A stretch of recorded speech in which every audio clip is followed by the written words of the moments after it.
Donc, effectivement, je m'appelle Marthe Vialet et je suis très contente aujourd'hui d'être à Toulouse. Ça fait plaisir de vous voir en vrai parce que moi, je vous ai rencontré durant les confinements avec les meet-up DataVis Toulouse et c'était un peu la joie, en fait, d'aller se retrouver tous ensemble en ligne et de faire des choses. Je suis très contente de vous parler de la DataVis avec ce mot-clé, moi, de la médiation qui m'inspire beaucoup, puisqu'effectivement, on va essayer de voir comment penser la DataVis comme un outil de médiation entre les données brutes, les informations qu'elles contiennent, et puis notre public. Autrement dit, en fait, quelles sont les solutions pour bien communiquer quelque chose à quelqu'un quand on fait de la DataVis? Comment on va faire en fait vraiment pour capter le lecteur, c'est-à-dire pas l'intéresser forcément au graphique en lui-même, mais vraiment au sujet qui est traité derrière. Parce que c'est vrai qu'une fois qu'on a intégré les règles de base en DataVis, nos données sont fiables et pertinentes, et je pense que c'est le cas dans l'association Toulouse DataVis, qu'on utilise l'outil DataVis adapté. Et c'est vrai qu'aujourd'hui, tout le monde peut faire un graphique. Il y a Excel, il y a de nombreux outils en ligne qui sont assez géniaux. On peut faire des graphiques incroyables avec. Et pour autant, va-t-il vraiment se passer quelque chose? On va voir que ça ne va pas suffire pour attirer et maintenir l'attention de notre audience, quel que soit l'objectif dans les DataVis qu'on va créer, parce qu'effectivement, on a différents objectifs. Ça peut être un data designer engagé qui va peut-être nous alerter sur des sujets liés au climat. Ça peut être un data artiste, lui, qui va plutôt vouloir nous émerveiller, nous émouvoir. Un data journaliste qui va plutôt vouloir nous informer avec précision sur un sujet brûlant, ou un analyste qui aussi peut vouloir partager des résultats à son client pour l'amener à prendre des bonnes décisions. Donc, le but ultime, moi, pourquoi je suis là ici, c'est de penser la vise pour le lecteur, pour le visiteur, pour un membre d'une équipe, un décideur, un client. Voilà, et donc moi j'ai envie de vous emmener dans ce regard un petit peu décalé que j'ai sur la data visualisation. Ça va se décliner en 3 parties. Après avoir expliqué qu'est-ce qui justifie de faire des data vis impactantes, mais je pense qu'à l'association Toulouse DataVis, vous êtes OK avec ça. En quoi c'est nécessaire? Dans un second temps, on ira voir quels sont les ressorts des data visualisations réussies. On va voir qu'il existe des pratiques simples pour faire parler les données jusqu'aux dispositifs les plus poussés qui peuvent nous faire rêver. Là, on parle des data journalistes. Voilà. Et une fois qu'on a produit des data vis impactantes, pour moi, c'est un truc à pas oublier. Il s'agirait de bien les communiquer, les diffuser. Et on verra en fait que des réseaux sociaux jusqu'aux expositions, en fait, une démarche de médiation autour des données permet au grand public de s'approprier l'objet DataVis et le sujet, bien sûr, traité sous l'angle des data. Voilà, mais avant de vous parler de ça, je vais me représenter. Moi, je travaille en tant qu'indépendante depuis 2020. Ce qui occupe la majeure partie de mon temps, c'est effectivement la conception et l'organisation d'expositions de DataVis. Je vous en parlerai à la fin. Moi, c'est la partie qui m'intéresse le plus, donc gardez de la force, je vous en supplie. Et ensuite, qu'est-ce que je voulais dire? Oui, je développe aussi des missions de conseil en design de la donnée et data designeuse. Voilà, moi, je ne suis pas du tout codeuse, développeuse. Je me définis comme une artisan data designeuse et je vais collaborer après avec des personnes qui peuvent coder pour faire tout ça. Et moi, ce que j'aime beaucoup dans les métiers de la data, c'est qu'on vient tous d'univers très différents. Moi, j'aime bien demander ça à tout le monde. Moi, par exemple, j'ai fait des études de droit public. Ensuite, j'ai intégré pendant 5 ans le service du budget du musée du Quai Branly Jacques Chirac. Et donc, oui, je croisais Jacques Chirac dans les couloirs. Et ensuite, changement de cap, en 2015, j'ai intégré pendant 5 ans un cabinet de conseil dans lequel j'étais responsable du pôle data design et dans lequel, en fait, je créais des datavises géantes imprimées en format poster à destination donc des décideurs dans les domaines donc, du BTP et de la santé. C'était des cartes, des datavises ou des cartographies de réseaux de parties prenantes. On en parlera un petit peu après. Je serais ravie de discuter avec vous tous à la fin pour savoir aussi d'où vous venez dans la data et qu'est-ce qui vous a amené à vous intéresser à ces sujets-là. Qu'est-ce que je voulais dire? Alors moi, j'aime beaucoup ce mot-clé de la médiation parce qu'en fait, tout simplement, il y a un parallèle avec l'univers culturel, du coup, moi, auquel je suis sensible et dans lequel j'ai travaillé. Et c'est vrai que si on fait un parallèle, donc un médiateur culturel, son rôle, c'est de faire quoi? C'est de faire un lien entre le public et l'œuvre. Il va expliquer l'œuvre. Il a un rôle de passeur qui est assez précieux. Et pour moi, c'est la même chose dans les métiers de la DataVis. On a ce rôle, pour moi, de faire le lien entre les données brutes, les informations qu'elles contiennent, comme je vous disais au début, et puis notre public. C'est vrai qu'un des avantages principaux de la DataVis, quand c'est réussi, c'est de rendre les données plus faciles à comprendre que si elles restaient dans des chiffres, que si elles restaient des chiffres dans des tableurs Excel. La DataVis, elle est vraiment là pour faciliter la circulation des informations. Il y a vraiment cette idée pour moi de transmission et donc de médiation. Alors, la DataVis est nécessaire aujourd'hui. Je crois que tout le monde est convaincu ici. Mais c'est vrai qu'on est dans un déluge informationnel et ça ne s'arrête pas, qui tout simplement submerge notre capacité de concentration. C'est très positif grâce à l'open data notamment. Et il y a un trop grand nombre d'informations à traiter directement pour le cerveau. On est confronté tout simplement à notre propre limite. Et la data visualisation, en fait, c'est un besoin pour l'homme. Je sais que c'est Dario Rodiguero, un chercheur à Harvard, qui m'expliquait qu'on était en train de passer de l'ère de l'écrit à une ère visuelle, l'ère de l'image. Donc, je pense que la data vis a de beaux jours devant elle. Et très concrètement, personne, je pense ici dans la salle et en ligne, ne va aller chercher des informations au sein d'un tableur Excel de 10 millions de lignes, quand bien même la donnée l'intéresse. Donc, on voit bien que la visualisation des données, elle permet au public d'aller chercher dans une base de données l'information qui l'intéresse sans l'exposer directement aux données brutes. C'est pour ça que pour moi, je dis qu'on a ce rôle de médiateur quand on bosse dans la data vis. Et ce qui est assez fou pour moi, c'est que même quand on passe à la représentation graphique des données, on fait l'effort de passer donc du tableur au graphique, les successions de diagrammes et de camemberts ne suffisent plus aujourd'hui à donner du sens aux nouvelles masses de données. Personne d'ailleurs ne dit c'est super, je vais aller à une réunion pour regarder 800 graphiques pendant 3 heures. Ok, donc même si le choix graphique est le bon, avec le bon outil, on peut complètement rater sa cible. Et donc l'objectif, c'est quand même d'informer, tout simplement parce que aussi c'est pas l'outil qui sait quelle histoire raconter avec les données. Et que les lecteurs, il faut quand même prendre en compte le fait qu'on est a priori des lecteurs, on est passif, on va prendre peu de temps pour aller comprendre nos visuels. Donc, c'est ça qui va justifier pour moi de faire des data visualisations impactantes et sur lesquelles on va s'arrêter. Alors, quelles sont les solutions ? Il y en aurait plein et on pourrait passer peut-être 3 heures là-dessus. Moi, je vais vous donner ma vision et quelques exemples pour essayer de retenir l'attention de notre lecteur, quel qu'il soit. Là, on va parler de data storytelling. Je pense qu'il y en a beaucoup qui sont familiers avec ça. J'aime bien ce chiffre que j'ai trouvé sur un site Wedia Group, comme quoi seulement 5% des lecteurs retiendraient les données et 63% d'entre eux retiendraient les histoires. Donc, je pense que c'est vraiment à prendre en compte. Et donc, pour capter l'intérêt du public, et si on racontait des histoires, c'est une des solutions, effectivement, pour faire de la data vis un outil de médiation. Il y a un des livres qui est assez intéressant, qui est une référence en la matière, le livre de Cole Knaflic, Data Visualisation, utiliser le storytelling pour faire parler vos données. Il est génial. Elle est l'auteur du célèbre blog Storytelling with Data. Elle a travaillé chez Google. Elle vient de sortir un nouveau livre, d'ailleurs. Je n'ai pas encore vu quel était le contenu.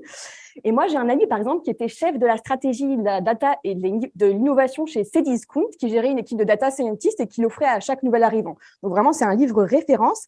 Et pour moi, il y a un socle commun de base pour que nos graphiques aient du sens, que ce soit des vises qui circulent dans des données d'entreprise en interne ou des vises à des fins de communication pour le grand public.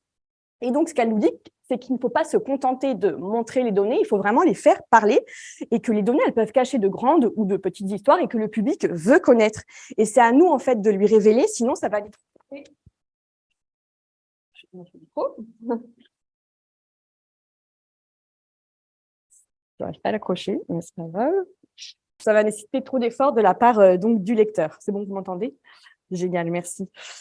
Et donc, ça peut être très simple, en fait, de raconter une histoire. Il y a des réflexes de base, et puis après, on montera en puissance, ne vous inquiétez pas. Vous savez, on dit qu'une image vaut 1000 mots. Dans ces cas-là, un graphique vaut 1000 mots. Très bien. Moi, je dis qu'il faut faire hyper attention à ça. Pour moi, il y a très peu de graphiques qui peuvent se suffire à eux-mêmes. Les mots vont être très importants dans une data visualisation.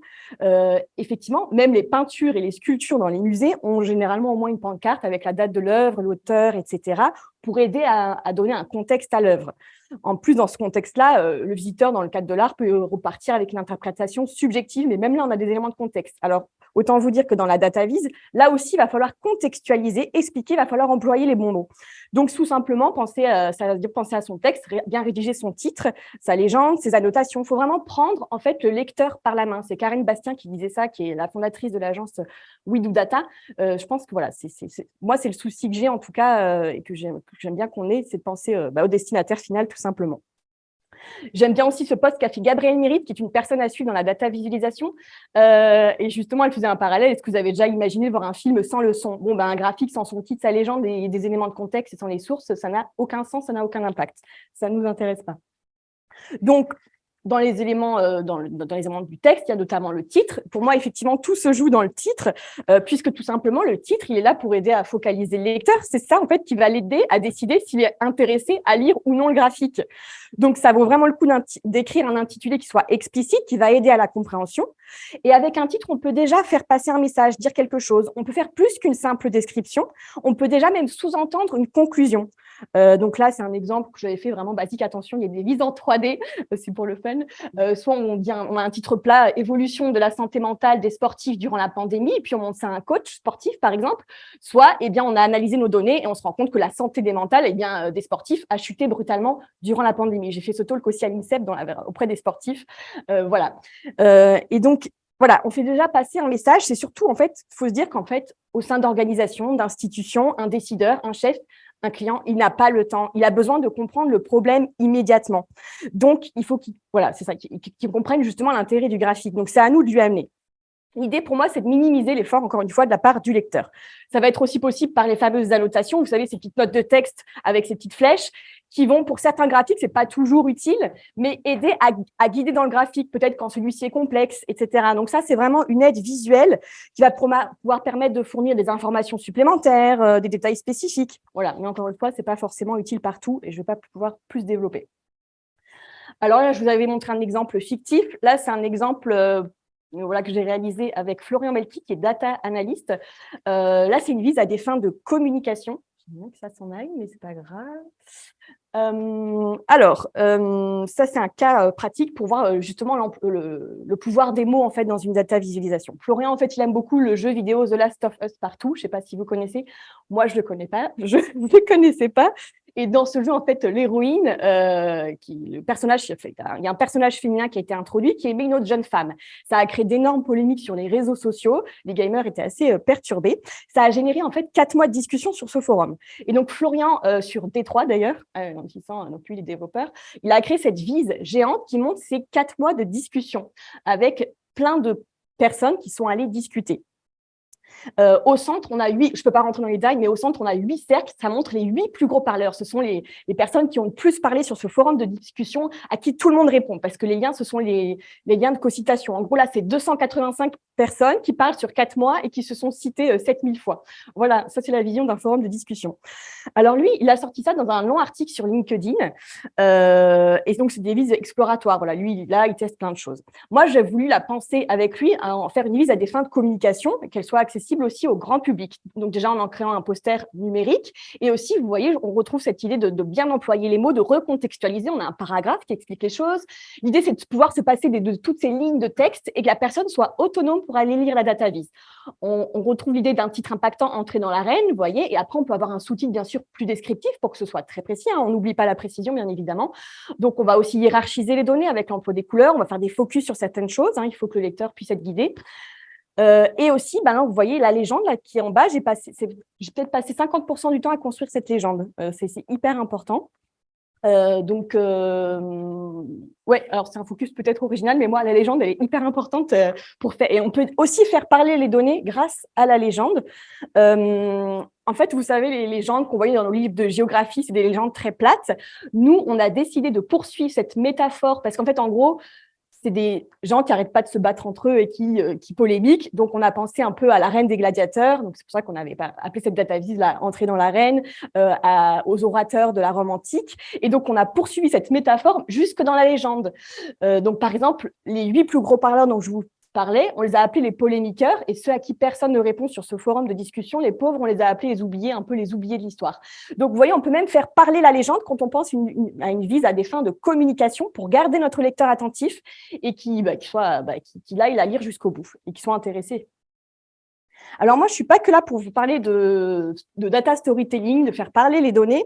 Comme vous l'avez compris, moi, ce qui m'intéresse, c'est comment on garde notre lecteur attentif. Et là, c'est un exemple assez rapide avec un magnifique travail d'un designer qui est à suivre, qui s'appelle Florent Lavergne, qui va bientôt sortir des cours sur Domestika, je crois.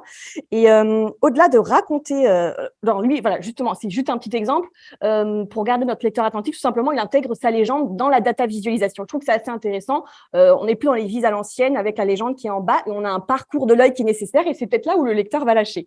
Intégrer sa légende dans la vise et non pas dans la vie, même si les deux pour moi sont importants, c'est une bonne solution. Et ce qui sort aujourd'hui maintenant, c'est même le New York Times, hein, les grands journaux aussi s'y mettent aujourd'hui. Tout simplement, il n'y a plus de légende, tout simplement parce que le titre est colorisé de sorte à ce qu'il n'en ait plus besoin. Donc, vous voyez, là, on peut s'en rendre compte avec Ronaldo et Benzema et le code couleur. Donc ça, c'est intéressant aussi de voir ces nouveaux trucs qui sortent. Encore une fois, on minimise l'effort de la part du lecteur. Donc, vous voyez, on a vu des solutions assez simples qu'on peut tous appliquer pour faire parler nos données. Mais on va essayer de monter un petit peu en puissance, si vous le voulez bien, et si vous avez encore de la force. On va forcément parler de design, tout simplement parce que pour moi, les données brutes, attention, ce qui sont sans design, faut pas se mentir, c'est indigeste, ça n'a aucun impact et ça ne va pas retenir l'attention de notre lecteur. Donc, il faut vraiment, pour moi, s'attaquer au fait que de nombreux graphiques se ressemblent jusqu'à ce qu'on lise le titre ou la légende. C'est assez incroyable. Exemple, on a communiqué principalement sur le Covid avec des tableaux qui ressemblaient à des tableaux financiers ou météorologiques. Il faut savoir que ça n'a aucun impact visuel pour le grand public. Enfin, en fait, ce sont des images qui sont banales, qui sont très, très vite oubliées, et tout va se ressembler, quel que soit le sujet. Et en fait, on devient complètement engourdi. Et je trouve que dans les métiers de la data, et notamment du coup côté designer, on a vraiment une responsabilité à visualiser les choses, parce que le design, bien évidemment, il n'est pas là pour faire joli, il est là pour donner du sens aux données. Ne serait-ce que par l'emploi de la couleur. Donc, on pourrait faire un talk entier sur la couleur. Moi, je ne suis pas une spécialiste de la couleur, mais ce qui est sûr, c'est que ce n'est pas du tout une couche de beau inutile et qu'elle va nous aider à communiquer le bon message quand on doit justement communiquer un message. On parle des vises à des fins de communication, notamment aussi pour des vises complexes, peut-être avec beaucoup de données, et le lecteur ne sait pas toujours ce qu'il doit regarder. Et donc, par la couleur, on va pouvoir bien évidemment attirer l'œil au bon endroit. On va pouvoir éclairer une donnée parmi d'autres. Donc, ça, c'est pas mal pour aider à l'interprétation des données. Et pour moi, les vises les plus efficaces, c'est celles qui vont attirer notre attention sur les points saillants, les informations importantes, les variations significatives, qui vont nous permettre aussi de mettre en relation des éléments entre eux, tirer des conclusions intéressantes. Et la couleur permet cela. On voit là par un exemple, on met en couleur, on met en valeur l'histoire des 2 joueurs et puis les 900 autres joueurs, bien évidemment, on met des couleurs très neutres, voilà, pour pouvoir raconter notre histoire. Au-delà de la couleur, et là, on part vraiment dans les vises, on ne parle pas des vises à données d'entreprise, quoique maintenant, il y a des entreprises même qui utilisent du design aussi pour faire parler leurs données, mais on est sur des vises à des fins de communication. On va prendre et comment on va faire pour capter l'attention de notre lecteur? On va prendre un exemple avec le merveilleux travail de Gabrielle Mérite, qui aujourd'hui bosse pour Pentagram, pour Georgia Loupi. Voilà, elle a commencé sur Instagram, c'est un parcours très étonnant, voilà. Et Gabrielle, en fait, elle se définit comme une designeuse et une illustratrice de données. Elle est très engagée, comme je vous disais, sur des sujets qui sont liés au climat, par exemple. Elle dessine des données, elle dessine des paysages de données. Et ce qui est incroyable chez elle, c'est que la lecture des data viz se fait en 2 temps. Si on prend l'exemple de la data viz qui est au centre, au début, on voit quoi? On voit un paysage, on voit des femmes qui marchent dans le désert en direction d'un ciel noir un peu inquiétant. Et en fait, c'est dans un second temps qu'on va réaliser que c'est un graphique. Voilà. C'est un graphique en fait à zone empilée. En fait, très rapidement, je l'explique. C'est qu'en gros, si la température augmente de 5 degrés, apparemment, les demandes d'asile augmenteraient jusqu'à 500%. Donc, vous voyez le drame. Le titre est le suivant. Le changement climatique ne connaît pas de frontières. Donc, on retrouve notre titre impactant. Bien évidemment, là, ça calme. Et un sous-titre éventuellement, bien évidemment, plus descriptif. Donc, elle nous fait rentrer dans l'histoire autour de ces données et on voit qu'elle va faire appel aux émotions. Rien que le fait de voir des personnes, des visages, des personnages, c'est autre chose. En fait, on parle de data visualisation dite sensible. Voilà, ça c'est en train de se développer. C'est pas un graphique froid qu'on a pu voir au moment du Covid, par exemple. On peut pas rester insensible face à ça. Alors, il faut quand même le noter, c'est sur Instagram que ça a été publié. Bien évidemment, il y a un long texte, bien évidemment, qui est à côté dans le post d'Instagram avec les sources et puis tous les éléments de contexte dont je vous parlais qui sont essentiels. Pour moi, une visualisation idéale, elle doit pas seulement communiquer clairement, elle doit vraiment stimuler l'engagement, comme je vous le disais, et l'attention du spectateur. Et que pour que l'audience en fait s'intéresse de près à notre data viz, il y a d'autres dispositifs.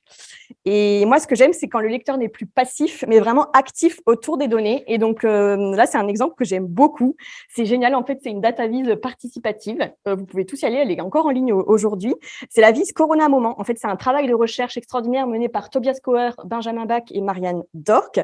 Là, qu'est-ce qu'on voit ici? C'est une courbe qui montre le nombre de cas, je crois, pour 100 000 habitants. Enfin, c'est les courbes du Covid. On en a vu plein. C'est le taux d'incidence, je crois. Il y en a peut-être qui en est mieux que moi sur une période donnée. On en a vu plein des graphiques comme ça à la télévision. On était des individus complètement passifs, comme je vous le disais. Sauf que là, vraiment, c'est le côté génial. On peut participer à la construire. Donc, vous voyez ces petites bulles orange. En fait, ce sont des personnes qui sont venues témoigner de ce qu'elles ont vécu au moment du Covid. Donc, il y a cette courbe temporelle et on peut aller déposer un témoignage de ce qu'on a vécu. Donc là, la communication, et c'est extraordinaire, elle n'est plus du tout unidirectionnelle, donc du média vers l'individu. On est dans la co-construction et le partage. Donc, ça humanise encore une fois cette courbe du Covid. On se sent concerné, on se sent impliqué, on peut même se sentir ému aussi en lisant les témoignages. Donc, comment aussi on peut émouvoir avec les données et justement des données comme cela. Donc là, c'est même plus du data storytelling où le média nous raconte une histoire, c'est on raconte sa propre histoire et qui va figurer parmi des histoires individuelles. Un autre exemple que j'ai bien aimé, qui est sorti, on était à l'entre-deux tours de la présidentielle, c'est un exemple du journal Les Échos avec merveilleux travail de Jules Grandin, Tom Février et Fabien Laborde. Une nouvelle fois, c'était Emmanuel Macron et Marine Le Pen qui s'affrontaient au second tour, je pense que vous ne l'avez pas oublié. Et l'essentiel de l'enjeu résidait dans le report des voix des candidats éliminés, notamment les électeurs de Jean-Luc Mélenchon, pour qui allait-il voter. Et là, on peut se transformer en data journaliste, donc je crois que ça est encore en ligne aussi sur le site des Échos. Avec une souris, on va pouvoir sélectionner le candidat, donc par exemple Jean-Luc Mélenchon, et déplacer le curseur en haut et estimer soi-même son report de voix. Donc vous voyez, c'est côté data-vis participatif, comment on implique le lecteur pour qu'il vraiment il s'engage. Et avec ce graphique alluvial, c'est génial, ça donne vraiment accès facilement au grand public à des graphiques. Moi, j'aime beaucoup cet exemple-là. On peut même télécharger en plus le graphique et en faire un souvenir. Bon, je ne suis pas allée jusque-là, même si je suis fan de data-vis. On va partir sur un autre exemple. Oui, ça, c'est le merveilleux travail de Dario Rodiguero, dont je vous parlais tout à l'heure, chercheur à Harvard, dont j'ai eu la chance d'exposer sa vise l'année dernière et même cette année, il y a tout juste un mois. Je vous en parlerai tout à l'heure. Et donc, lui, il a fait une cartographie sur le Covid. Oui, j'en parle beaucoup, mais c'est une cartographie assez positive parce qu'en fait, elle représente la communauté des scientifiques en fait, qui travaillaient d'arrache-pied pour résoudre ce problème. Sauf qu'au premier coup d'œil, je vous y fais des gifs, le lecteur voit quoi? En fait, il voit une carte topographique avec des mots-clés. C'est une cartographie lexicale. Et en fait, c'est en zoomant avec la souris, là aussi, vous pouvez y aller, que l'identité des savants va être révélée et leur lien avec d'autres scientifiques. C'est un réseau, en fait, c'est une visualisation de réseau. En fait, oui, Dario, il appréhende la communauté à travers les textes que publient ces chercheurs. Et en fait, s'ils ont des thématiques en commun, ils vont être rapprochés. Donc, ça crée des communautés de chercheurs. Donc, c'est une vise assez complexe, ça, il faut le savoir. On est sur un autre exemple, mais qui rend aussi compte de la complexité du monde, qui sinon ne serait jamais représentée. Donc, c'est juste extraordinaire. On a beaucoup de données. Et comme on ne va pas pouvoir montrer tout d'un coup d'œil, par la possibilité de zoomer, dézoomer, sélectionner, cliquer, avec ce côté donc interactif, on va pouvoir, en tant que lecteur, entrer graduellement dans le phénomène. On va pouvoir accéder à des détails qui sont invisibles à première vue. Donc, ce qui est génial, c'est que là, le lecteur, il investigue à son rythme, il se promène librement sur la carte. Et là, encore une fois, ça montre une participation active du lecteur qui, du coup, va porter une attention plus importante au contenu. Plus il est actif, plus son attention va être importante. L'information, encore une fois, n'est pas reçue comme un impact de plus. Alors là, j'aurais aimé faire des gifs, mais je n'ai pas eu le temps. Merveilleux travail, bien évidemment, du New York Times. Pour moi, les data journalistes, ce sont quand même les compteurs de données hors pair. Aujourd'hui, en fait, c'est vrai, n'importe qui peut accéder à un nombre important de données, astronomiques même, mais en fait, tout le monde ne sait pas les exploiter, et c'est là le sujet, et surtout bien les communiquer au public. Et c'est eux, les data journalistes, qui assurent quand même aujourd'hui la meilleure transmission des informations, parce qu'en fait, ici, la donnée, c'est un outil qui aide le journalisme. Le point de vue, en fin de compte, c'est quand même, c'est ça, c'est faire du journalisme et eux, ils ont plein de possibilités, ils ont plein de moyens, ils ont la possibilité aussi de faire des enquêtes de terrain pour recontextualiser, dont on parlait tout à l'heure. Eux, ils ont fait une en mai dernier consacrée aux morts du Covid aux États-Unis, avec ce bilan quand même catastrophique d'1 million de morts. Et le New York Times, en fait, ils ont analysé 25 mois de données sur ces décès-là durant la pandémie. Ils ont constaté en fait que certains groupes démographiques, professions et communautés étaient beaucoup plus vulnérables que d'autres. Il y a une version print et une version digitale, mais c'est vrai que j'ai pas le temps de vous la montrer. Et là, je voulais vous parler effectivement du data scrollytelling. Le scrolling, c'est faire défiler avec sa souris, et le telling, storytelling, pardon, c'est le fait de raconter une histoire. Donc, qu'est-ce que c'est ça en fait? Si vous allez après sur cet exemple-là, on va pouvoir en fait, comment dire, c'est un article long en fait qui va mêler donc des graphiques, des data vis, mais à la fois des images, des photos, du texte. On n'a pas les data vis comme ça toutes seules. Donc on a vraiment une logique éditoriale avec un début, un milieu et une fin. Donc le lecteur est vraiment pris par la main. Et on a là vraiment, pour moi, on a vraiment une médiation autour de la donnée.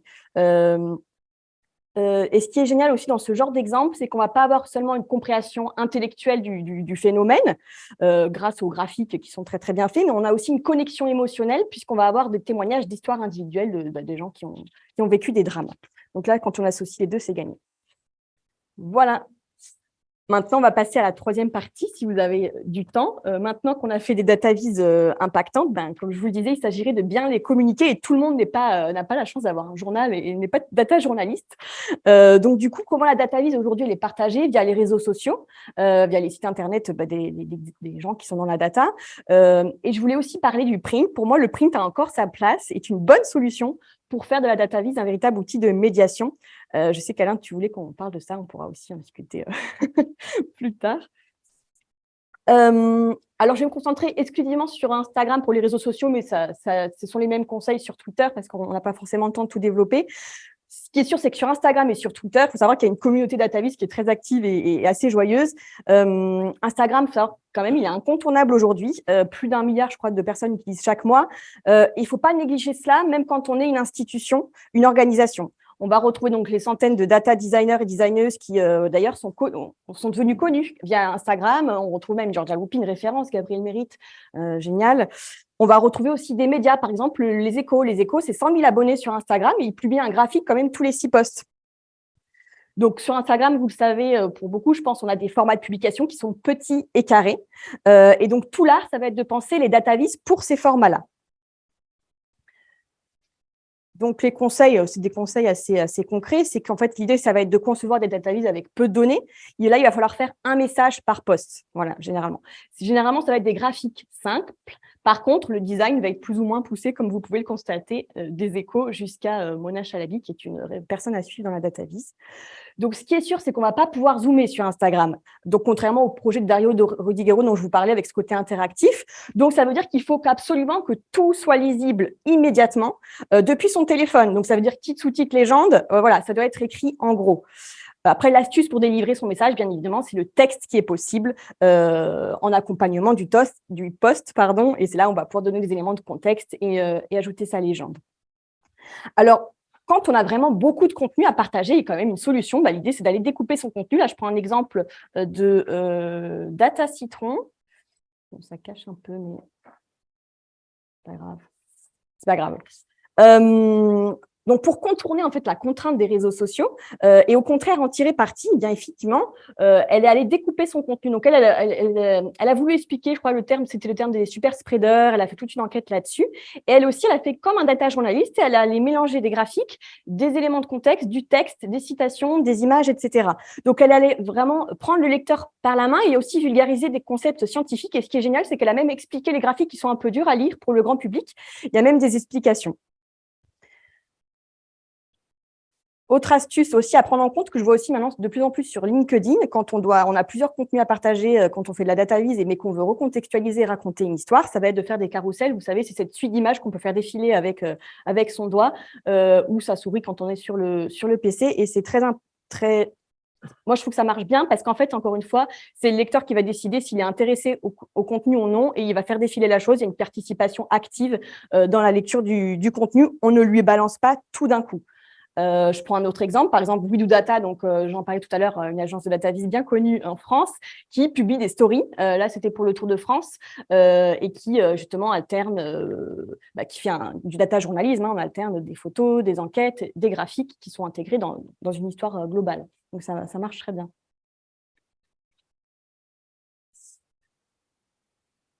Tac. Et maintenant qu'on a libéré nos data viz des tableurs Excel grâce à des data viz percutantes, il s'agirait quand même de libérer pour moi nos data viz de nos petits téléphones et de nos écrans d'ordinateur et passer à des data viz imprimés en grand format. Enfin, en tout cas, voilà, développer ce rapport tangible à la data viz. Pour moi, lire une data viz sur papier, c'est une expérience vraiment différente. Je l'ai noté, je l'ai vu, ça permet parfois un engagement, une compréhension plus profonde du sujet qui est traité. Et pour moi, du coup, on facilite grandement la circulation des informations.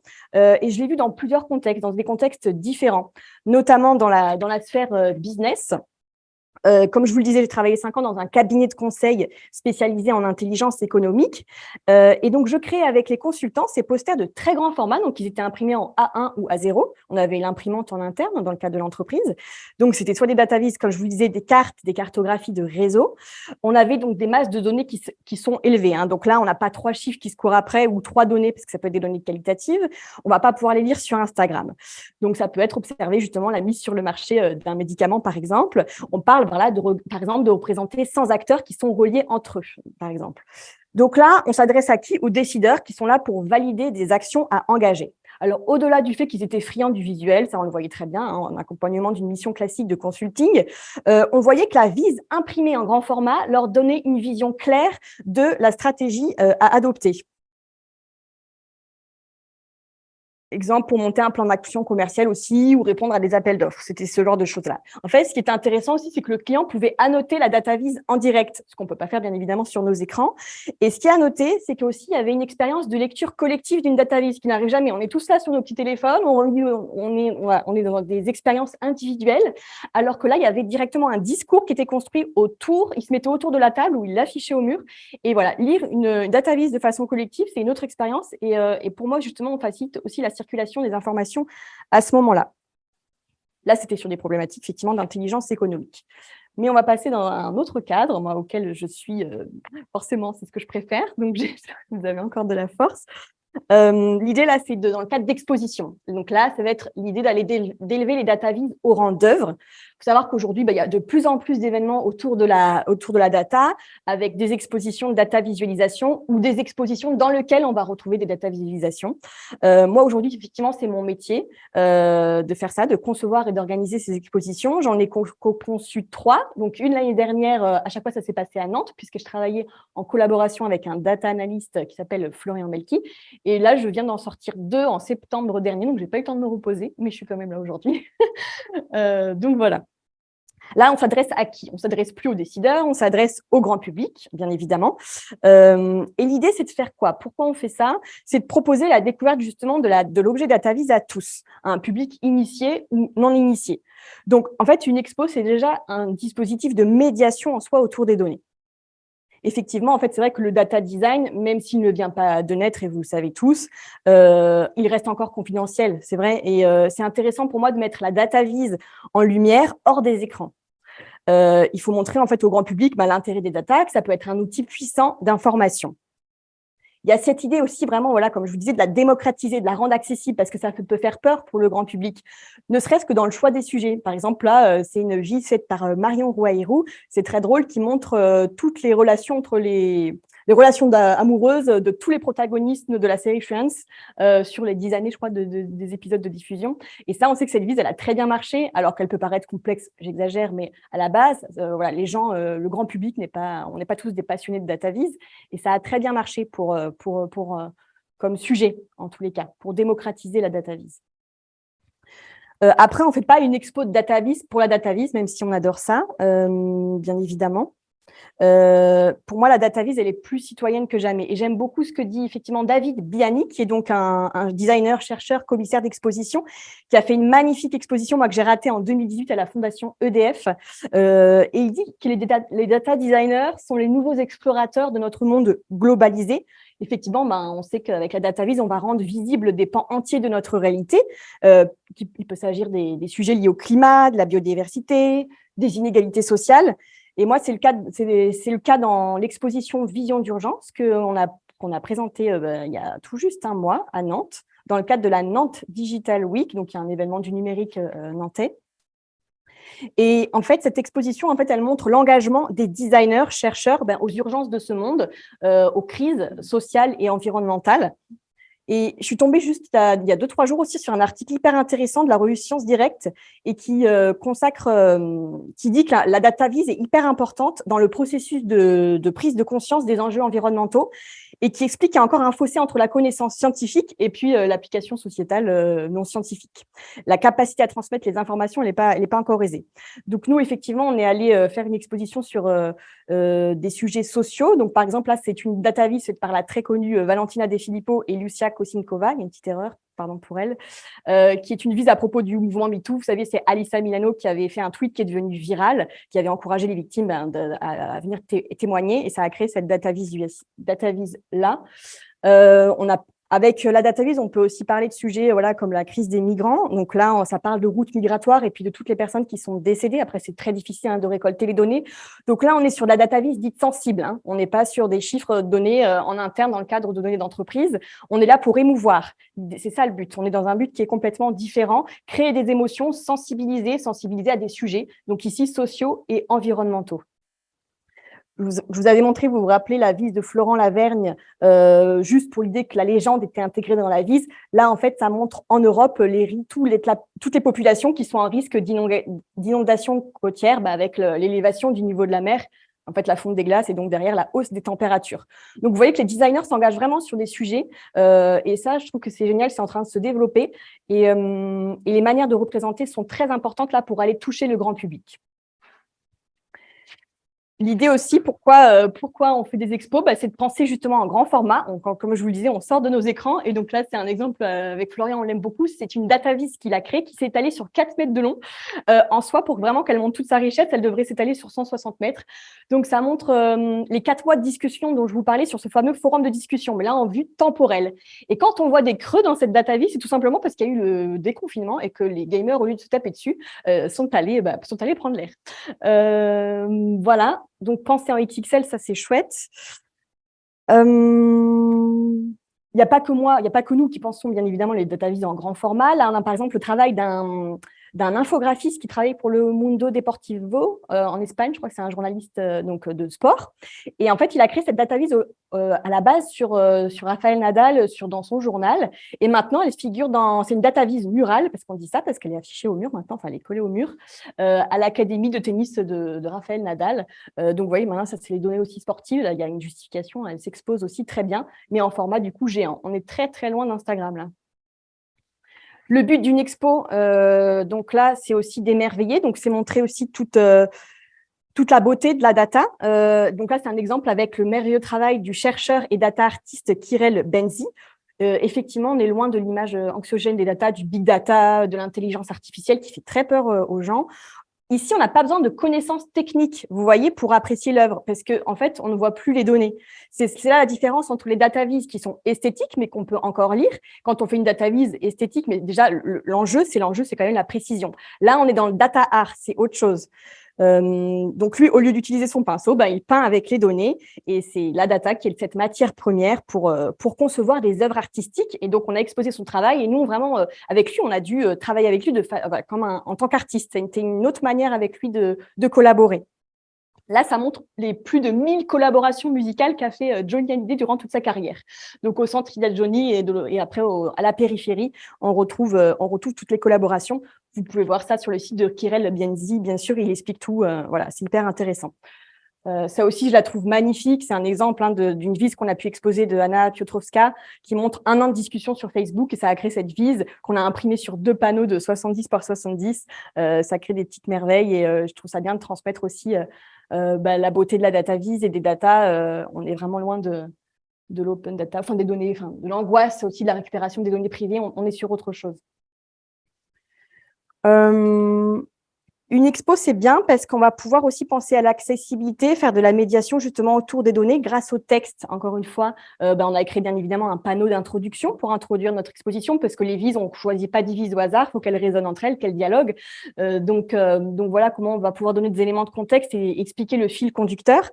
Et ce qui est génial aussi, grâce aux cartels qu'on a pu créer, au-delà de la légende froide qui peuvent être attachée à chaque data vise, on a pu créer des textes qui, pour une des expositions, sont des textes poésiques, philosophiques, qui donnent à rêver, et c'est un autre point d'entrée dans une data vise. Donc, j'aime bien aussi cette idée-là, encore une fois, de faire de la médiation.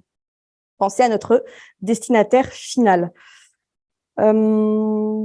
Ce qui est génial aussi, c'est qu'on a eu la présence aussi de certains designers qui étaient là pour expliquer en direct leur data vise. Moi, c'est mon rêve d'avoir pour certaines data vise le designer qui nous explique ça. Nous, on a pu se transformer temporairement en guide aussi d'exposition pour aller expliquer chaque œuvre.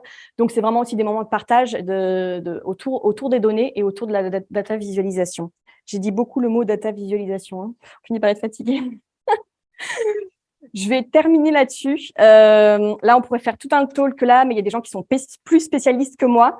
Au-delà du print, on peut passer à la 3D. Là, on parle de data physicalisation. Et là, c'est en train de Enfin, il y a tellement de choses, c'est magnifique. Moi, c'est une exposition que j'ai vue au Musée de l'Homme il n'y a pas très, très longtemps. Au lieu de visualiser un saut en hauteur de manière classique avec un graphique, et bien là, tout simplement, on a cette œuvre avec cette basket qui monte. C'est juste impressionnant. Et quand on y est, vraiment, on se rend compte de la performance extraordinaire du sportif. Donc, quoi de mieux que les données en 3 dimensions pour vraiment, pour le destinataire final, se rendre compte de la beauté des performances là, sportives. J'adore ce sujet-là. J'espère que ça vous a plu. Moi, c'est un texte qui me parle beaucoup là que vous avez à gauche et qui, justement, encore une fois, définit la data vis comme d'avoir le souci toujours de l'audience quand on crée nos sujets. Voilà, j'espère que ça vous a plu.